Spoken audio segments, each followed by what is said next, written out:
Todos juntos, dice la palabra de Dios así: por lo demás, hermanos, gozaos en el Señor.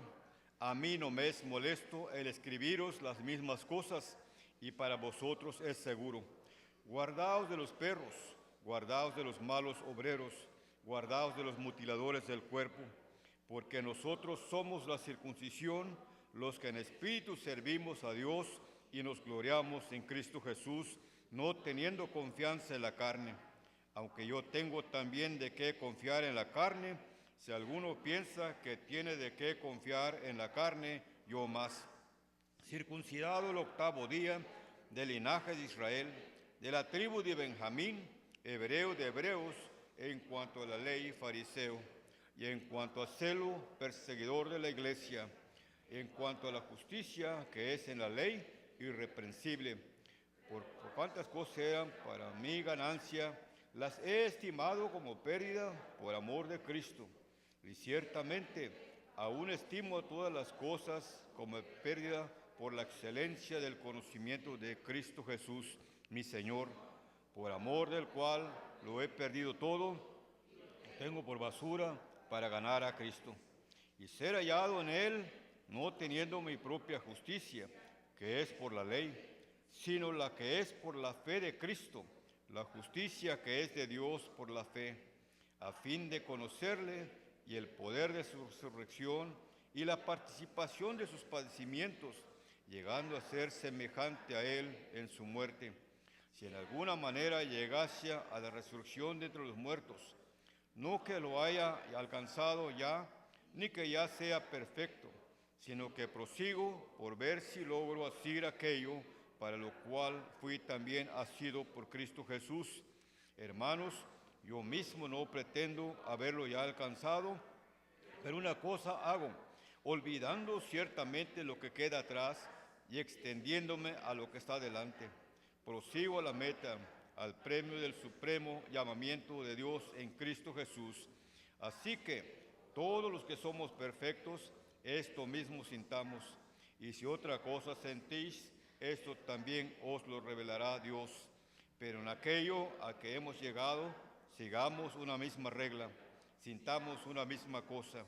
Hermanos, sed imitadores de mí, y mirad a los que así se conducen, según el ejemplo que tenéis en nosotros. Vamos a escuchar la palabra de Dios con nuestro hermano José Galicia.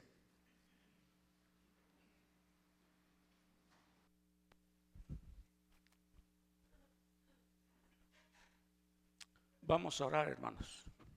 Amante Dios, te agradecemos el iniciar este año como iglesia y dispuestos a escuchar tu palabra para encontrar en ella los desafíos para tu iglesia que tú nos pones, Señor.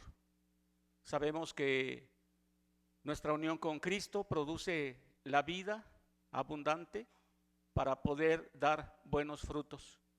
Pero también sabemos a través de tu escritura que debe haber una intencionalidad en el esfuerzo que tus hijos debemos hacer por obedecerte, por ser instrumentos tuyos, por humillarnos ante tu presencia y declararnos y ser siervos tuyos. Así que esta mañana te pedimos que desde esa perspectiva tu palabra nos hable, nos toque y en el momento tu Espíritu Santo nos haga ejecutar tu palabra. Te lo pedimos en el bendito nombre de nuestro Señor Jesucristo. Amén.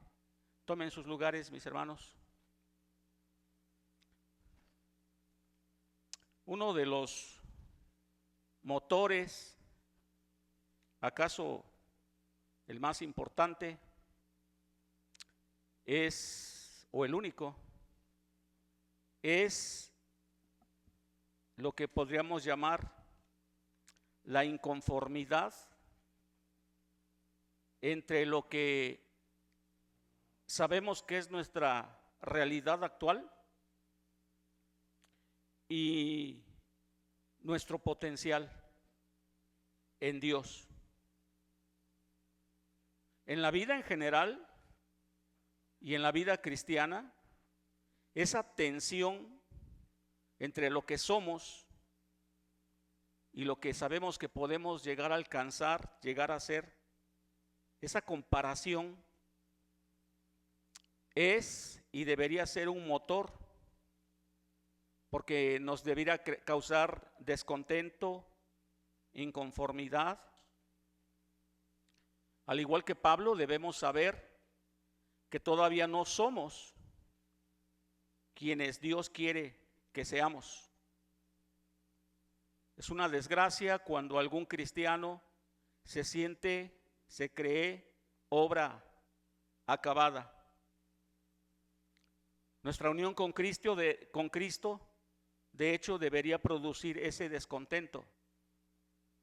Cuando nos estancamos, cuando no crecemos. En este pasaje, la búsqueda del premio de la perfección espiritual, a lo cual el apóstol Pablo llama la excelencia del conocimiento de Cristo Jesús, ahí en el versículo 8, comienza con la insatisfacción con la condición espiritual actual. Quiera Dios que sus hijos podamos tener esa sensación de que todavía podemos crecer, que no somos obra acabada. Porque si alguien cree que ha alcanzado la perfección espiritual, entonces no verá la necesidad de buscar una mejor condición. ¿Por qué deberíamos perseguir algo que creemos que tenemos? Y entonces nos volvemos complacientes, nos volvemos muy satisfechos de nuestra zona de confort y corremos el grave peligro de volvernos religiosos e insensibles, así como los fariseos, que se creían la última, no voy a usar esa ilustración, que se creían el non plus ultra, ya no en la excelencia de avanzar, sino obra terminada, y eran religiosos reconcentrados y no veían sus propias debilidades y pecados. Solo quien tiene la mayor conciencia de sus deficiencias busca humildemente cultivar la santidad ante Dios. Que siempre nos desagrade lo que somos, y estoy hablando en términos espirituales. Si queremos llegar a ser lo que todavía no somos y que en el plan de Dios el Señor tiene destinado para nosotros. Pues cuando nos agradamos a nosotros mismos, ahí nos quedamos. Cuando decimos basta, o a veces no lo decimos, pero tomamos esa actitud, cuando nos detenemos, en ese momento comenzamos a morir.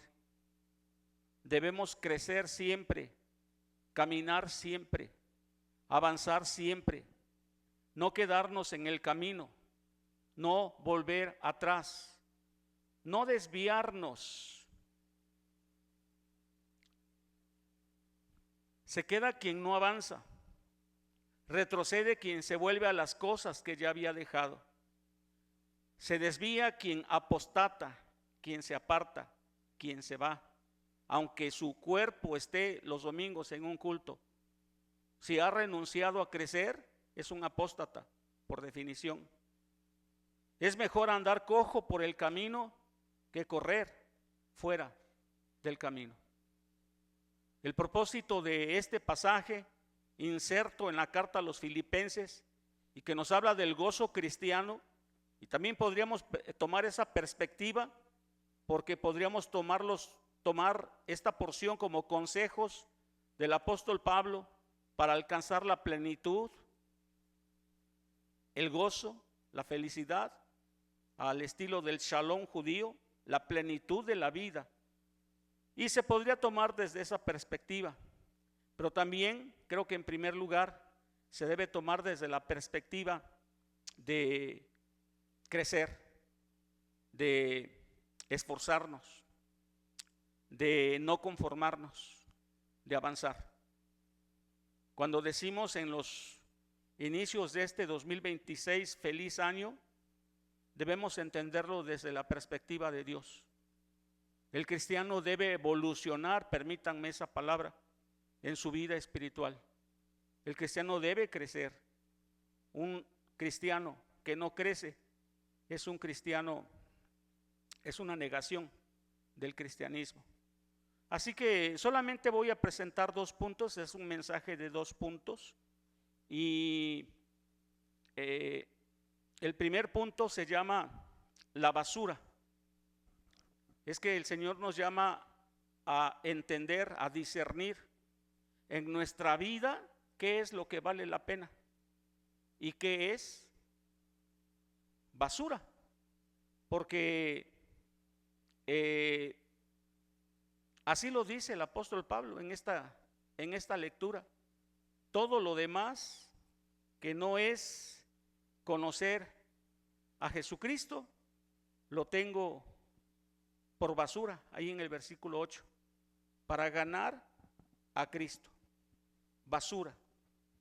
Y dicen que la raíz debería ser una palabra traducida que por eufemismo se traduce basura, pero los estudiosos dicen que se debería traducir estiércol. Estiércol, suciedad, inmundicia, excremento. Y tendríamos que leer con mucho cuidado, porque Pablo no está diciendo que la ley sea eso. La Biblia declara en el Salmo 19, entre otras lecturas del Antiguo Testamento, que la ley de Jehová es perfecta. Entonces Pablo no podría decir que la ley es basura, pero tenemos que entender qué comparación hace que Pablo llegue a la conclusión, en qué sentido Pablo llega a la conclusión de que, bueno, su vida anterior, todos los logros, todos los alcances, tenía mucho de qué enorgullecerse. Llega un momento en que, comparado con el gozo de conocer a Cristo y ser como Él y conocerle, todo lo demás, todo es estiércol. Y lo hace, hermanos, a través de algunas herramientas. En primer lugar, podríamos mencionar un contraste. Dice ahí en el versículo 2, y habla de este contraste, y aquí presenta en primer lugar, en el versículo 2, el aspecto negativo de este contraste. Dice: guardaos de los perros, guardaos de los malos obreros, guardaos de los mutiladores del cuerpo. El contexto histórico nos dice que cuando Pablo andaba predicando la libertad en Cristo y la salvación por gracia a todo aquel que cree, al judío primeramente, pero también a los gentiles, detrás de él venía un grupo de judaizantes que pretendían complementar, según su concepto, la salvación en Cristo Jesús con practicar las observancias de la ley del Antiguo Testamento. Es decir, detrás de Pablo, hablándoles a los gentiles, venía un grupo judaizante que obligaba a los cristianos para empezar a circuncidarse, a observar fiestas religiosas, a observar dietas que discriminaban entre lo puro y lo inmundo, y todo aquello, hermanos, que conlleva la ley judía. Decían ellos: Cristo no es suficiente para la salvación, hay que complementarlo con todo aquello de la ley, porque no podían comprender que el antiguo pacto que tomaba Israel como el pueblo de Dios había sido ya proscrito. Y entonces el Señor abría la salvación a todo aquel que creyera en Jesucristo como su Señor y su Salvador.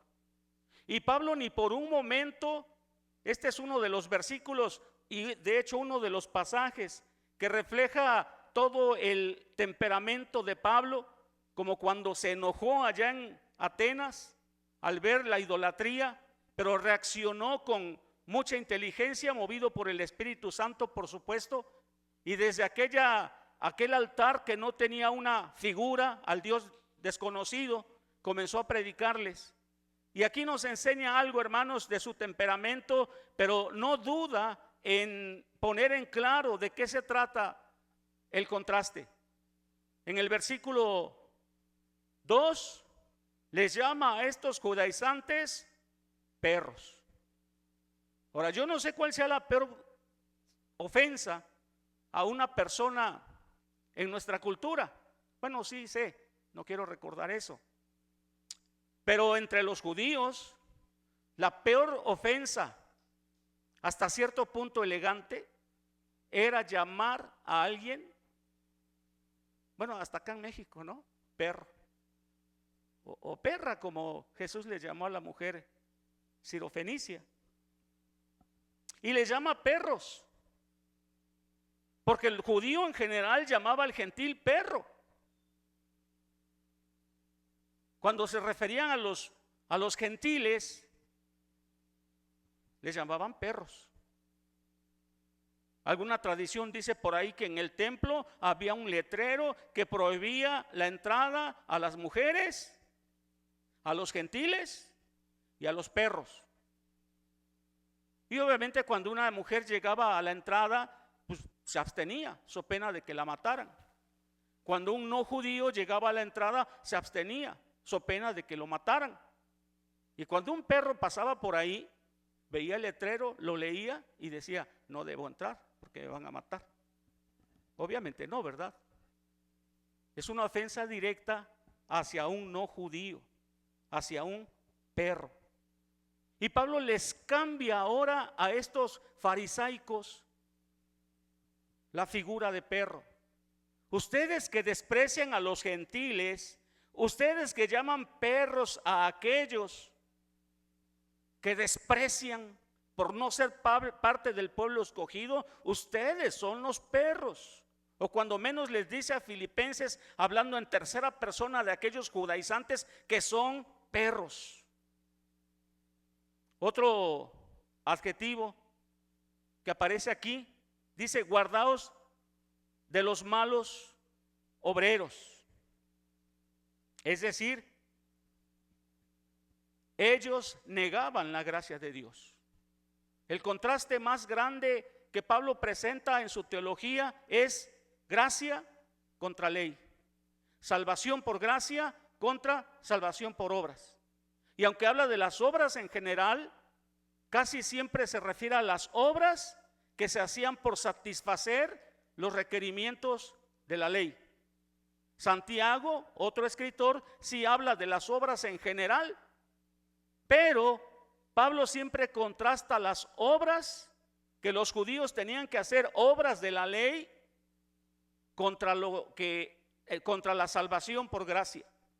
Y los malos obreros, los judaizantes, venían destruyendo la obra que Pablo hacía, introduciendo cumplimientos de los antiguos rituales de la ley judía. Y por eso les llama malos obreros. Y en tercer lugar, les llama mutiladores del cuerpo. Es que el rito, la práctica de los judíos para que un niño varón llegara a ser parte del pueblo de Dios hasta el Rosh Hashanah, que era a los 12 años, cuando entraban a ser ciudadanos, pero para ser parte del pueblo, un niño a los 8 años, nuestro Señor Jesucristo también fue circuncidado, cumplió la ley, pero ellos circuncidaban a todo varón. El tener el prepucio limpio era una marca de que ellos eran pueblo de Dios. Y les dice Pablo: ¿por qué pretenden que los que han creído en Jesús, por la pura gracia y misericordia de Dios, tengan que cumplir los requerimientos de la ley? Ustedes no están siendo circuncisos en el sentido de que tengan un corazón hacia Dios. Solamente cumplen un ritual que le quieren imponer a los gentiles, en este caso los de Filipos. Pero cuando no han creído en Dios, cuando su vida está lejos de Dios, ustedes solamente son mutiladores. La palabra que se debería traducir al español por mutiladores, por, otra vez, cierta decencia y pudor, la Reina Valera 60 la traduce como mutiladores. Pero tiene que ver con cercenar todo el aparato reproductor masculino. El contraste, dice el versículo 3, nosotros, y ya se nos enseñó qué importancia tienen los pronombres. Nosotros, la iglesia, los de Filipos, sí somos la circuncisión. Nosotros sí somos los que en espíritu servimos a Dios y nos gloriamos en Cristo Jesús. Y nosotros sí somos los que no tenemos confianza en la carne. Y mis hermanos, 3 calificativos para lo que nosotros somos.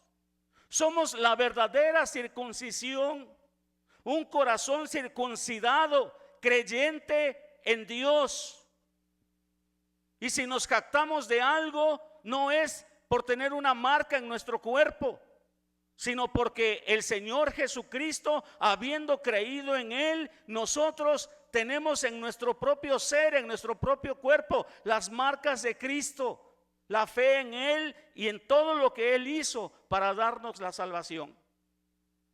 Y aunque no tenemos todos los títulos, todo el currículum de Pablo en cuanto a la ley judía, ninguno de nosotros, ni aunque hubiera aquí un doctor en Biblia o en teología o en lo que fuera, hermanos, no nos gloriamos en eso. Nos gloriamos en Dios. Nos jactamos, es la palabra correcta. Nos jactamos en Jesús, en lo que Él hizo por nosotros. Entonces, en el contraste, solamente los judíos o los judaizantes, que no los judíos, los judaizantes eran perros, eran malos obreros y eran mutiladores del cuerpo. Y los que hemos creído en Cristo Jesús somos la verdadera circuncisión, que servimos a Dios en espíritu y en verdad y nos jactamos en Cristo Jesús y no tenemos confianza en la carne. Dice en Deuteronomio 36, muy cercano, muy temprano, a aquel tiempo en que Abraham recibió la prescripción de Dios de circuncidar al pueblo de Dios, a su descendencia. Dice Deuteronomio 36, y circuncidará Jehová tu Dios tu corazón y el corazón de tu descendencia, para que ames, y ahí está la verdadera circuncisión, para que ames a Jehová tu Dios con todo tu corazón y con toda tu alma, a fin de que vivas. Gloria a Dios, hermanos. El Señor dice, ¿qué es la basura? En aquel tiempo, en el contexto de Pablo, eran los que querían añadir a la suficiencia salvífica del sacrificio de nuestro Señor Jesucristo. Los que se jactaban o se podrían jactar de un historial religioso. Los que practicaban ritos que consideraban indispensables para una relación con Dios y no como una obediencia producto de que se amaba a Dios. Alguien dijo que la obediencia sin amor es esclavitud y que el amor sin obediencia es hipocresía. Quiera Dios que los que estamos aquí no caigamos en ninguna de esas dos categorías. Que digamos amar a Dios y no obedecerlo, porque es hipocresía. O estar obedeciendo ritos religiosos sin amar a Dios, cumpliendo, hermanos, y siendo esclavos de una religión, sin pensarlo, sin sentirlo, sin tener la motivación del amor de Dios. Un segundo ejemplo es un balance del versículo 6 al 9. Bueno, Pablo está describiendo su currículum, termina ahí en el versículo 6. Vamos a leer desde el versículo 4 para tener bien el contexto. Yo también tengo de qué confiar en la carne, dice Pablo. Si alguno piensa que tiene de qué confiar en la carne, pues yo más. Fui circuncidado al 8º día. Soy de la familia de Israel, de la tribu más aristócrata y reconocida, que es la tribu de Benjamín. Hebreo de hebreos. Fariseo en cuanto a la ley. Pero ¿saben qué? Era tan celoso que era un perseguidor y asesino de la iglesia. Y solamente alguien como Pablo puede decir lo último del versículo 6. En cuanto a la justicia que es en la ley, ojo, la justicia que es en la ley, soy y he sido irreprensible, irreprochable. Pablo dice sin tapujos que en cuanto a la ley, él la había cumplido. No podía pararse nadie ante él que pudiera acusar a Pablo de haber hecho algo contra la ley. Se consideraba irreprensible. Y verdaderamente, más allá de que es palabra de Dios y está inspirada por Dios esta palabra, Pablo lo dice sin falsas modestias, sin tapujos: soy irreprensible, nadie me puede acusar de nada. Pero está diciendo, si quisiéramos traducirlo en lenguaje actual, en cuanto a la religión que profeso, en cuanto a la confesión bautista o X, soy irreprensible. En conducta, en doctrina, en moral, en ritos, soy irreprensible. Hago todo lo que dice la ley. Pero es inútil, porque la segunda figura que usa entonces es un balance. Dice el versículo 7: pero cuantas cosas eran para mí ganancia, las he estimado como pérdida por amor de Cristo. ¿Se acuerdan de los fundamentos de contabilidad que te ponían? ¿Cómo se llama esa crucecita? Que aquí ponen los de haberes, los haberes y los deberes, los pasivos, creo, y los activos, ¿no? Y entonces dice, todo eso, haciendo una contabilidad, un balance general, aunque soy irreprensible, aunque tengo todas los laureles, todos los blasones para ser considerado irreprensible, pues yo las tengo como pérdida por amor de Cristo. Aunque religiosamente cumplo, aunque voy al culto todos los domingos, aunque hago muchas cosas, lo más importante es que eso parta de una relación viva con Dios. Si no, solamente estoy cumpliendo minuciosamente y por lo tanto soy irreprensible en cuanto a una religión. Pero en el momento final, tal vez Dios tenga que decirme, apártate de mí, nunca te conocí, hacedor de maldad. Qué terrible, ¿no? Pablo compara su vida anterior, irreprensible, con el conocer a Cristo. Y no hay lugar para el balance. No hay lugar para que las cuentas queden equilibradas y en cero. Y luego dice en el versículo 8, y ciertamente aún estimo todas las cosas como pérdida por la excelencia del conocimiento de Cristo Jesús, mi Señor, por amor del cual lo he perdido todo y lo tengo por basura para ganar a Cristo. Hermanos, en este balance, el resultado es que las obras religiosas son una completa pérdida, es un deber. El resultado es que es basura, o como decía hace rato, estiércol, comparado con conocer a Cristo Jesús. Cualquier intento humano de alcanzar, conocer y agradar a Dios es un trapo de inmundicia, estiércol, basura. Y de esta primera parte, el apóstol Pablo, hermanos, nos va a dar un desafío a los hijos de Dios. Él está diciendo, me he pasado la vida tratando de llegar a la debida relación con Dios.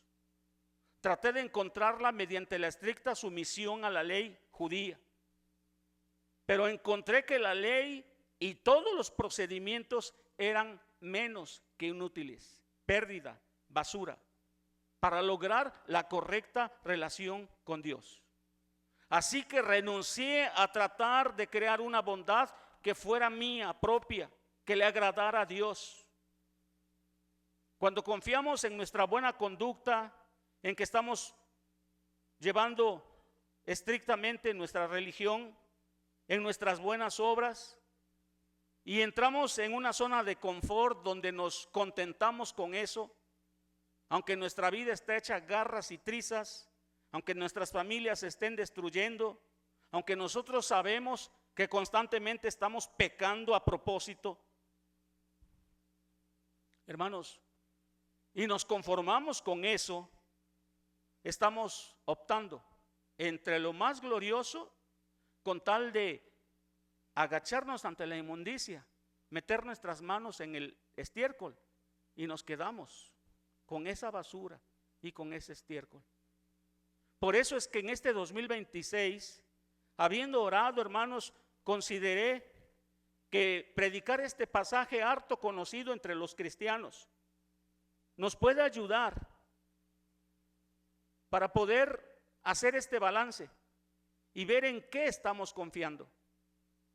Aún los que hemos recibido la dicha del llamamiento a predicar la palabra o a pastorear, aún nosotros tenemos que estar haciendo esta evaluación constante y aplicar este balance, aplicar esta comparación a nuestras vidas. Repito, no estoy hablando de la ley, sino de confiar en las obras de la ley para tener una correcta relación con Dios. Porque dice en el Salmo 19, versículo 7, la ley de Jehová es perfecta, que convierte el alma. Y luego en toda esa argumentación que da Pablo en el capítulo 7, dice en el versículo 12, la ley a la verdad es santa. Y el mandamiento santo, justo y bueno. En el versículo 14 del mismo Romanos 7, la ley es espiritual. Y esta es la razón de por qué Pablo llama esto basura. La ley es espiritual, pero yo soy carnal, vendido al pecado. La ley no me puede justificar. La ley me muestra que soy un pecador. Es una escalera absolutamente insuficiente que no me alcanza hasta el último peldaño ni estirándome para llegar al reino de Dios. Dios tuvo que hacer algo diferente, infinitamente superior que la ley para darnos la salvación. Enviar a su Hijo Jesucristo a morir por nosotros. Porque entonces, después de esas palabras tan pesimistas, tan llenas de desgracia humana del capítulo 7, comienza el apóstol Pablo en el versículo 1 del capítulo 8. Ahora bien, ninguna condenación hay para los que están en Cristo Jesús. Habiendo hecho este balance, hermanos, creo que ha quedado claro que este capítulo 3, en estos primeros versículos, hasta el versículo número 8, nos habla de lo inútil para nosotros que estemos aquí cumpliendo reglamentos religiosos sin ser transformados por Dios desde adentro, motivados por conocer a Jesucristo. Entonces ahora vamos al segundo punto, al cual he llamado el premio, el propósito, la meta. Solamente cito una frase de Dwight L. Moody que dijo así: los hombres pueden ser divididos en solamente dos clases, y las iglesias, diría yo. Los hombres pueden ser divididos en dos clases: aquellos quienes tienen una cosa y aquellos quienes no tienen una cosa que hacer. Traduzcámoslo: propósito. Aquellos con un propósito y aquellos sin propósito en sus vidas. El propósito en la vida es lo que la columna es para el cuerpo. Sin los propósitos bien claros, escritos si es necesario, somos invertebrados, sin columna. Y cuán terrible es ser invertebrado, sin columna, débil y con una voluntad débil, especialmente en la vida cristiana. Y habiendo leído este pasaje, dice Dwight L. Moody, pero gracias a Dios por estos versículos amados e instructivos sobre el proceso por el cual usted y yo podemos conocer y cumplir una cosa, un propósito: obtener el gran premio de la carrera cristiana. ¿Cuál es nuestro premio? Primero tenemos que definir cuál es esa meta. Me acuerdo ya a mis 61 años, que tendría yo como 5 años. Creo que es el único trofeo que he ganado en toda mi vida, que se organizó una pequeña carrera de niños en el barrio y pusieron varios papelitos en un tendedero y nos dieron un palito con una cabeza que semejaba la cabeza de un caballito, y nos dijeron que éramos vaqueros, y entonces tenemos que pasar corriendo en nuestro caballito y brincar como si relinchara el pony, y nosotros a la carrera teníamos que agarrar uno de esos papelitos, y si los agarrábamos, y nada más eran 3 y éramos como 20 chamacos, si agarrábamos un papelito nos daban un premio. Y yo pude. Me acuerdo que tomé uno de esos papelitos y ahí viene la muchacha que organizó eso para los niños, ¿no? Y ya ni me acuerdo qué era el premio, pero el papelito tardó años en mi casa colgado porque era mi trofeo y mi premio. No sé qué haya ganado usted en la vida, a lo mejor alguna cosa deportiva, algún logro académico, no sé de qué se acuerda que usted dice, lo logré, mira, acá está, que gané esta medalla, gané este diploma, este título, no lo sé, ¿verdad? Pero pues qué triste y gris sería la vida si no nos pusiéramos metas, ¿no? Qué triste y gris sería que estuviéramos vagando por esta vida, vegetando más bien como plantas, y aún las plantas quieren crecer. Dicen que las flores son el descarado coqueteo de una planta para reproducirse, para que la fecunden los insectos. Bueno, ya no voy a ir por esa línea, pero bueno, todos, hasta las plantas, tenemos objetivos. ¿Cuál es la meta? ¿Cuál es el premio que hay que alcanzar? Yo creo que este versículo 10 de Filipenses 3 está muy claro cuál es el premio. Dice a fin, y la palabra a fin quiere decir a esto vamos, a esto aspiramos, a esto le tiramos, a fin de conocer a Jesús, conocer a Jesucristo, a fin de conocerle. Y si hace rato hablábamos de qué es conocer, si no lo podemos ver, no lo podemos oír, no lo podemos tocar, ¿verdad? ¿Qué es conocer a Jesucristo? Pues en ese mismo versículo habla de 3 cosas que Pablo dice, y casi siempre lo dice, que es conocer a Jesucristo. Dice, a fin de conocerle, y habla aquí de 3 cosas. Número 1, el poder de su resurrección. Mis hermanos, nosotros no acostumbramos a hacer fiestas de milagros, ni acostumbramos a andar prometiendo o declarando algo a las personas.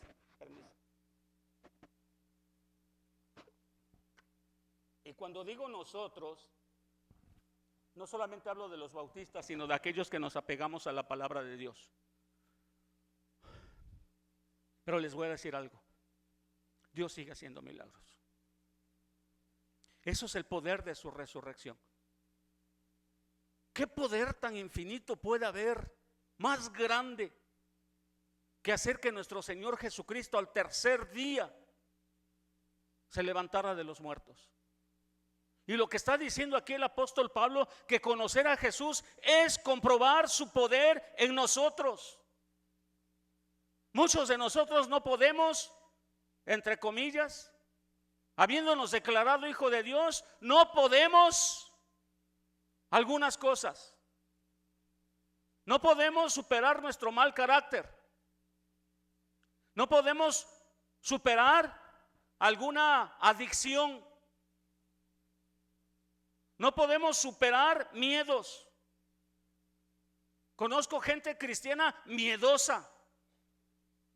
Que mi nietecita chiquita le tema una araña, yo lo entiendo. Y a lo mejor haya que hacerle que agarre una araña para que se le quite el miedo. No lo voy a hacer. Pero que un cristiano le tenga miedo a veces a la vida misma y se coarte, se limite en su ministerio, en su testimonio, en su evangelismo, y se sienta poca cosa siendo hijo del gran rey, un príncipe, una princesa de Dios, y no lo pueda superar, mis hermanos, es algo terrible. Se debe quedar un signo, así como aquel del personaje de los cómics que tiene un signo de interrogación aquí en su frente.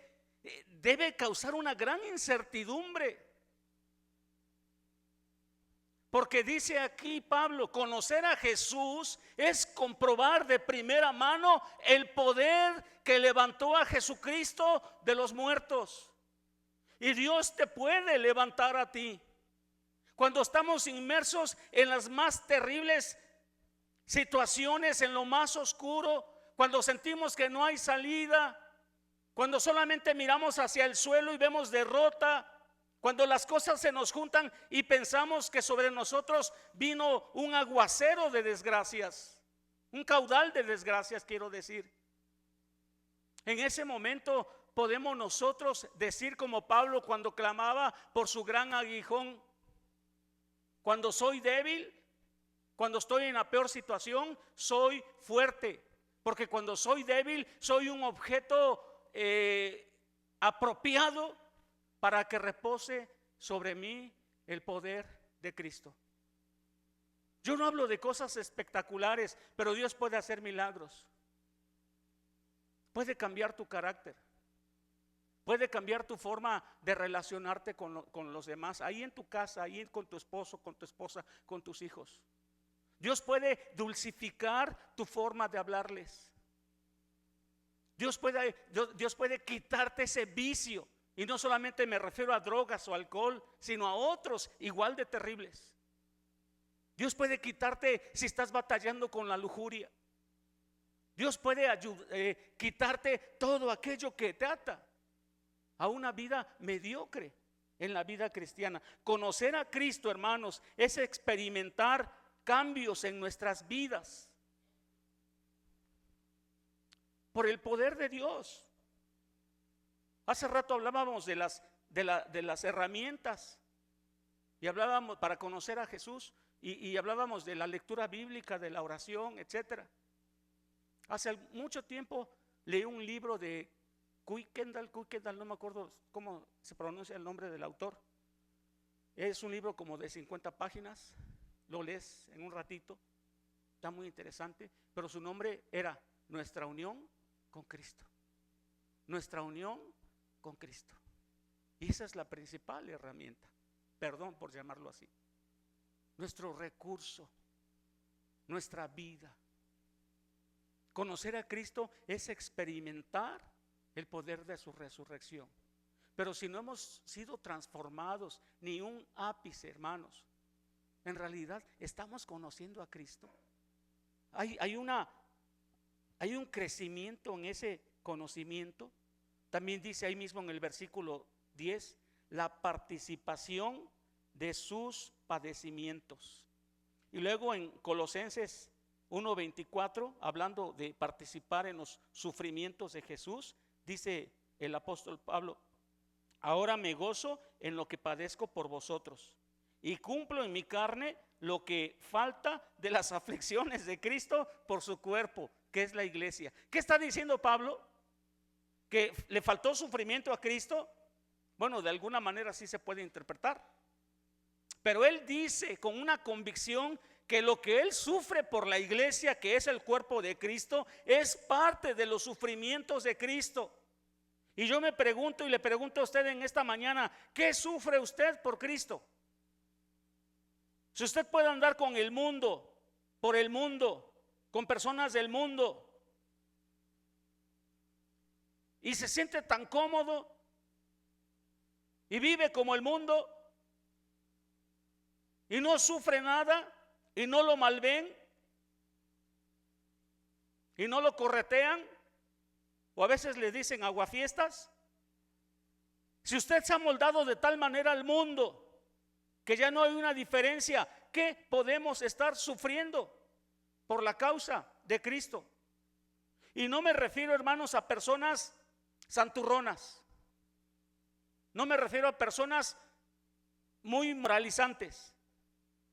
Me refiero a no practicar y no amar, como dice el apóstol Juan, lo que practica, lo que hace y lo que ama el mundo. Es claro que al apóstol Pablo le fue terriblemente fuerte, mal en su trayectoria cristiana como misionero de la palabra de Dios. Sufrió azotes. Hay pasajes donde él relata todo lo que ha sufrido por su fe en Jesucristo, que a lo mejor ninguno de nosotros ha sufrido ni ha llegado a sufrir. Tal vez nos faltaría autoridad para hablar de que estamos sufriendo por Cristo. Pero me refiero a que si de entrada la raíz es que nos sentimos muy cómodos en el mundo, tengamos mucho cuidado con eso. Y en tercer lugar, dice que conocer a Cristo es llegar a ser semejante a Él en su muerte. Jesús dijo: si alguno quiere venir en pos de mí, niéguese a sí mismo, tome su cruz cada día y entonces sígueme. Sígame. Eso es ser semejante a Cristo. O como dice Gálatas 2:20, es estar crucificado con Cristo y ya no vivir nosotros, sino que Cristo viva en nosotros y por nosotros. El premio, la meta, es conocer a Cristo. Y cuando menos en este versículo 10, estos tres aspectos de la meta de conocer a Cristo. Por eso cuando nos preguntan, ¿conoces a Cristo? Pues sí, la Biblia dice. Pues sí, me han dicho. Pues sí, he escuchado al pastor enseñar. Pues sí, me evangelizaron y sí. No, te están preguntando si la experiencia con estos tres aspectos de conocer a Cristo es real en tu vida. No somos empíricos, somos bíblicos. Pero una vida sin experiencias con Dios es una vida seca y que no refleja que realmente conocemos a Jesús. Esta mañana reflexionemos cómo estamos en esos tres aspectos de conocer a Cristo. Bueno, ¿cómo podemos correr hacia la meta? Versículo 12. No que lo haya alcanzado ya, ni que ya sea perfecto, sino que prosigo por ver si logro hacer aquello para lo cual fui también asido por Cristo Jesús. Y ya los voy a poner en términos homiléticos, en términos universales, ya no como lo que hizo Pablo, sino como los consejos de la palabra de Dios, de lo que hay para nosotros. Y número 1, ¿cómo puedes correr hacia la meta? Define para qué y para quién vives y decide vivir por Cristo. Nuestras vidas en general, pero más la vida cristiana, consiste en distinguir entre el estiércol y la gloria. y dejar atrás la basura, el estiércol, tenerlo así, guácala, fuchi, no sirve, no alcanza, es un desecho, ha quedado atrás y prosigo hacia Jesucristo. Si pudiéramos parafrasear este versículo 12, diría así: lo que me motiva en todo momento, en todo lo que hago, es que pueda plenamente tomar posesión de eso, del conocimiento de Cristo, que me pueda dar a mí mismo a Él, para que pueda tomar posesión de Cristo, para que Él pueda tomar posesión de mí, para todo lo que tenía pensado cuando me salvó. Porque fuimos hechos para buenas obras, ahora sí, las cuales Dios preparó de antemano para que anduviésemos en ellas. ¿Cuál es el propósito de Dios para tu vida cristiana? ¿Lo estás cumpliendo? Porque si no estás avanzando un paso, ya no acelerado, sino un paso lento, arrastrado tal vez porque apenas te estás desembarazando de ese lastre que tenías antes de Cristo, de todo el pecado. Pero cuando menos un paso lento, difícil, pero estás avanzando en esta carrera. Vivir de forma adecuada consiste en tener un propósito para vivir, una razón de existir. ¿Por qué estás existiendo? ¿Para qué estás aquí en este momento, en este planeta? ¿Por qué Dios te puso aquí? ¿Has descubierto para qué ha tomado Dios posesión de ti? ¿Sabes en qué parte de la obra de Dios Dios la diseñó especialmente para ti? ¿Te conformas con venir al culto, con ser un visitante, con no involucrarte, con no comprometerte? Que Dios nos conceda descubrir, hermanos, el propósito que Él tiene para nosotros, porque finalmente somos propiedad de Dios. ¿Quién soy yo? ¿A quién le pertenezco? ¿Realmente Cristo ha tomado posesión de mí? ¿Proseguimos a tomar posesión de Él y de su propósito en nuestras vidas? Entonces, corro bien, correctamente hacia la meta, que es el conocimiento de Jesucristo, cuando defino mi propósito en esta vida. No el mío primariamente, sino el propósito de Dios cuando me creó, cuando me hizo ser José Galicia, con este cuerpo, con esta personalidad, en el lugar donde me puso, con quienes me rodean. ¿Qué propósito tiene Dios? Y me esfuerzo en cumplirlo, porque soy su propiedad. Versículo 13 dice la segunda cosa que podemos compartir. Hermanos, yo mismo no pretendo haberlo ya alcanzado, pero una cosa hago, olvidando ciertamente lo que queda atrás y extendiéndome a lo que está adelante. Deja el pasado en el pasado. Y hoy por la mañana ya es pasado. 2025 ya es pasado.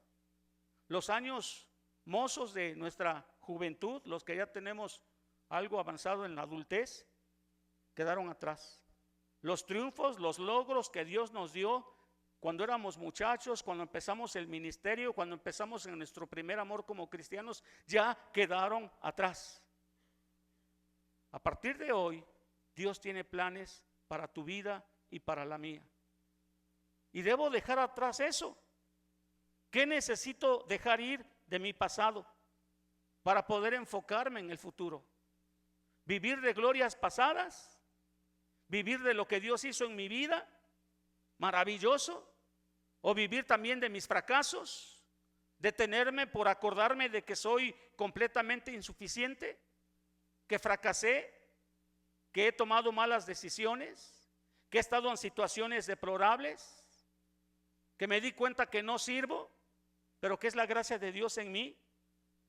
Y de aquí en adelante debemos tener el hábito de concentrarnos, porque decía un comentarista, todos los seres humanos tenemos una cantidad muy limitada de energía y muchos la gastan recordando el pasado. sirviéndoles ese recuerdo de obstáculo para ir a lo que Dios tiene para ellos. Y se nos acaba la energía. Por lo malo, porque ya no queremos servir. Por lo bueno, porque nos sentimos muy satisfechos. Hermanos, Dios tiene cosas nuevas para nosotros. Tal vez en el pasado hay cosas que hubiéramos deseado haber hecho de manera diferente. Si pudiéramos retroceder en el pasado y tomar una decisión distinta, qué bueno, pero eso es completamente imposible. Yo sé que para Dios todo es posible, pero también Él hay cosas que no hace, no cumple caprichos. En el pasado hubo problemas, pero si quiero ser usado por Dios para lo que viene, debo dejar ir los resentimientos. Si hay algún resentimiento entre hermanos de una iglesia, debe quedar atrás. Es estiércol, es basura. Aferrarse al resentimiento no hace daño a nadie más que a ti. Debemos dejarlo ir por nuestro propio bien. Debemos perdonar. ¿Merece ser perdonada aquella persona? Tal vez no. Pero ninguno de nosotros merecía el perdón de Dios. Los que hemos recibido de gracia, hemos de dar de gracia. Hay más victorias que conquistar, nuevas bendiciones hacia adelante. Nuevas son sus misericordias cada mañana. Grande es su fidelidad. Nuestro pasado puede afectar nuestra vida, pero no tiene por qué determinar nuestro futuro. Lamentaciones 3:22. Y número 3, ¿cómo corro hacia la meta? Bueno, la Biblia habla aquí de un esfuerzo honesto. Dice en el versículo 12, sino que prosigo. Ojalá pudiéramos recordar por mucho tiempo esa palabra prosigo. Y luego aparece también en el versículo número 14, prosigo a la meta.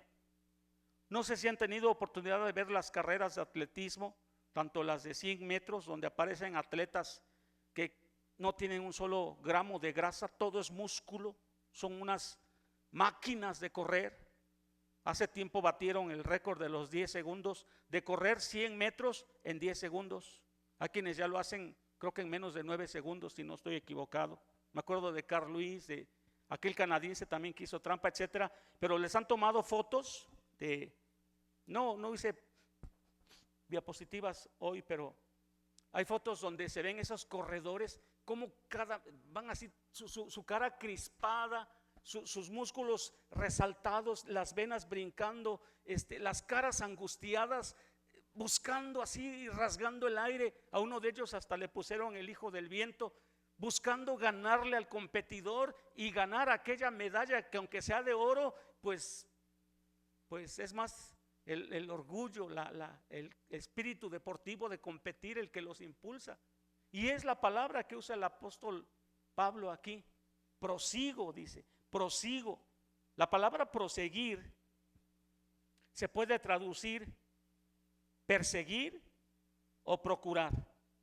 Significa, en términos de cacería, correr agresivamente tras una presa, como los tigres detrás de un venado. Correr agresivamente detrás de una presa, que muchas veces se aplica a perseguir a alguien. Cuando Pablo en este mismo pasaje dice, en cuanto a celo, era yo perseguidor. Esa palabra que se traduce perseguidor es la misma palabra de la que se traduce prosigo. Con toda esa energía, con todo ese celo, con toda esa fiereza, prosigo, buscando ganar el premio. Un esfuerzo intenso y decidido por alcanzar una meta. No es un simple caminar descuidado, paseando en el parque. Es una inversión de toda tu energía por alcanzar esa meta. Como el atleta que ve la línea de meta y se impulsa hacia ella con cada músculo. Dice, extendiéndome, estirándome para poder llegar a ganar el premio. Y eso significa trabajo duro. Si nos dormimos en nuestros laureles, hermanos, si nos descuidamos en las disciplinas cristianas, si no apartamos tiempo para orar, si no apartamos tiempo para leer la Biblia, si estamos dependiendo de pastores o de maestros como nuestro único tiempo de aprender la palabra de Dios, y no tomamos la iniciativa de alimentarnos de la fuente infinita en sabiduría, en poder, el evangelio es poder, directamente alimentándonos, hermanos, no estamos haciendo un esfuerzo. Y la misma estatura espiritual que puede llegar a ser enanismo que tenemos en estos primeros días del 2026, nos puede sorprender que a lo mejor ni siquiera crecimos, como dice Pablo, en el balance fue pérdida y fue basura. No hay de otra. Los pastores y los predicadores no tenemos por qué estar predicando cosas que agraden a la iglesia, o como motivadores, o como decirles que somos la gran cosa y que ya somos obra perfecta. Porque Pablo no lo dice, porque la Biblia no lo dice, y porque en su vida y en la mía vemos claramente las evidencias de que necesitamos crecer. Pero dice Pablo, es un gran esfuerzo. Es un gran esfuerzo. También una vez vi una carrera donde una muchacha tropezó, iba entre los primeros lugares, tropezó y cayó por toda el tartán, y otra que también iba en los primeros lugares se detuvo, la levantó, la abrazó, y con las rodillas sangrantes que no podía ni caminar y llorando con todo el dolor, aquella muchacha auxiliada por su competidora, ellas dos juntas cruzaron la meta, mientras todo el estadio las vitoreaba el gesto deportivo de esta otra competidora. Y a veces en la vida cristiana nos caemos. Yo creo que no hay aquí una sola persona que en el desarrollo de su vida cristiana no haya experimentado alguna caída.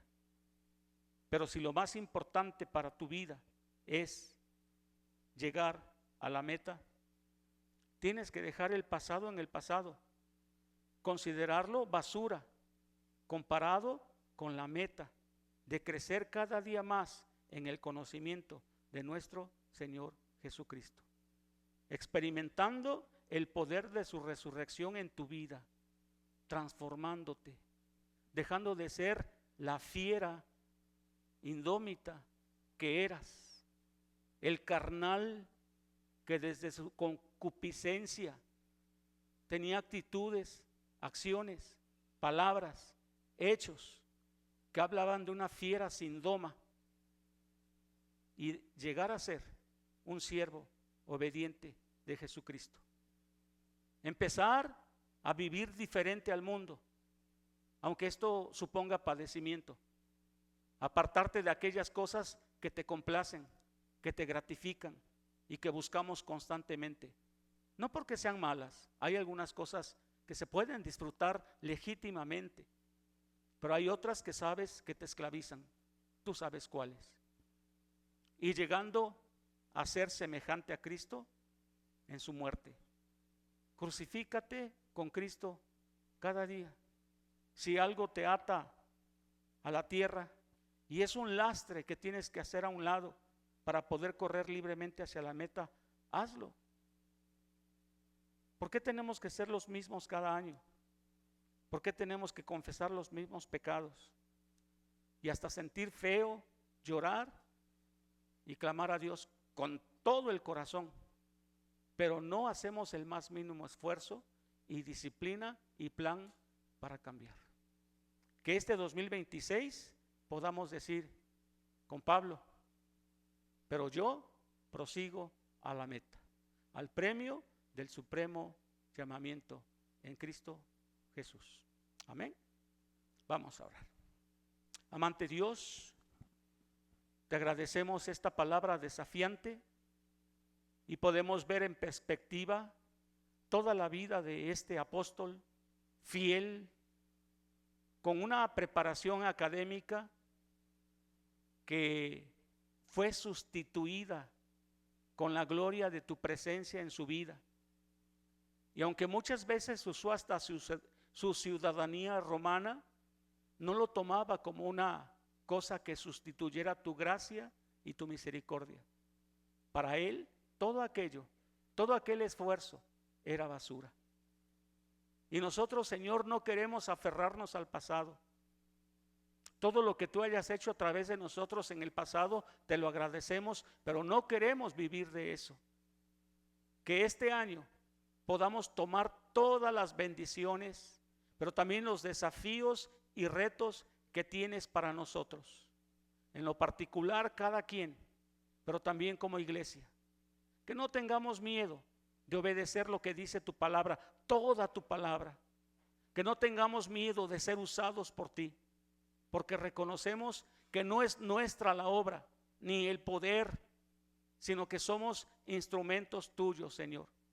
Y que tú nos acercas ahí en los corazones y en los lugares donde tú ya estás trabajando. Gracias por el 2025, gracias por lo que hiciste, por lo que nos diste, las maneras en que nos has dado bendición, Señor. Pero ahora vemos este nuevo año como oportunidades para seguir siendo usados por ti, para conocerte en toda tu plenitud y para seguirnos maravillando que te manifiestes en nuestras vidas. Gloria sea tu bendito nombre, por el nombre de nuestro Señor Jesucristo. Amén. Que Dios nos bendiga, hermanos.